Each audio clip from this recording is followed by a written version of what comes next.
Hi, I'm Logan, and today I'll be presenting on my feasibility topic. Modern society is very technologically advanced, and much of this comes down to electricity and electronic components. The foundation for these is the American power grid. Without it, society would inevitably not function, collapse, and disaster would ensue. Now, unfortunately, the United States power grid is very vulnerable, and there are two major things that can affect it. The first is solar storms or coronal mass ejections, and the next is electromagnetic pulse attacks.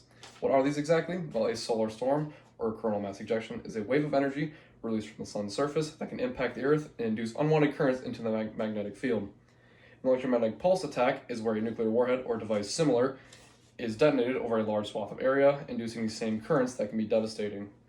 The purpose of this presentation is to answer the question, should the United States protect its electrical grid from these two hazards?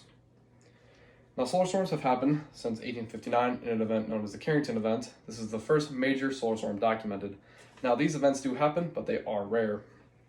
Solar storms and its activity are cyclical. Roughly once every 11 years, it peaks and then dips down for a little bit.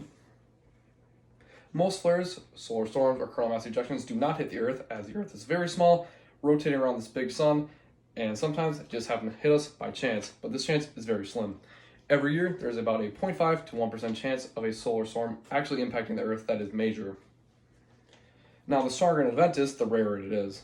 So, an event like the 1859 Carrington event, which shocked people through the telegram, caught papers on fire, it is very rare, but smaller ones do happen, not daily, but often enough. EMP attacks are also a threat that is looming. However, there is no reason to believe that there is one right now. However, the enemies of the United States do have technology available to use this and have reason to do so, as the United States in this past has used EMP attacks in wars such as the Gulf War. The implications of a major solar event are devastating. It would impact satellites, the grid, the GPS system, and would induce harmful radiation on humans. The economy would suffer greatly in losses of upwards of billions a day and trillions over time. And the global economy would also suffer, as the United States is a major global power. The social effects, however, could be even worse. Starvation would ensue, resources would be unavailable, such as ambulances, water, food, all this, and it would be devastating for society, and essentially social order would collapse.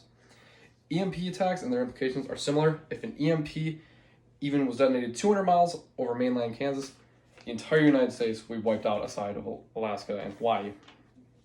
Prolonged power grid collapse is estimated to result in a 90% population decrease, and it would be devastating and unrecoverable for society.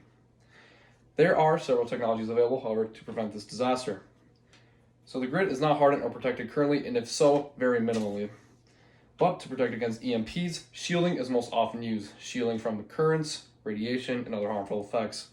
There is conductive concrete shielding, which was developed by two scientists, and it is used for major plants or electronic parts.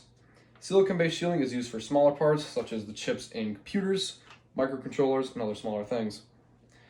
To protect against solar storms, the major thing used is series capacitors. Pictured here is a series capacitor used at a power station. The orientation of these is in series, meaning no other current branches to other branches, and everything is in a line, performing a divider. How this operates is capacitors in series will work as a block for DC currents and will allow AC current to pass. Now, AC current is typically what the power stations distribute throughout the United States, and DC currents, which is what solar storms and coronal mass ejections induce, will get blocked by these series capacitors due to how they work, which is a time delay. These units are very expensive, however, they do block DC currents that are unwanted from solar storms. To implement these technologies, however, is expensive. Concrete shielding is labeled as cost-effective, but would also be very expensive, despite this label. Using neutral blocking devices would cost up to $4 billion, and per congressional estimates, surge arresters would cost $4 billion.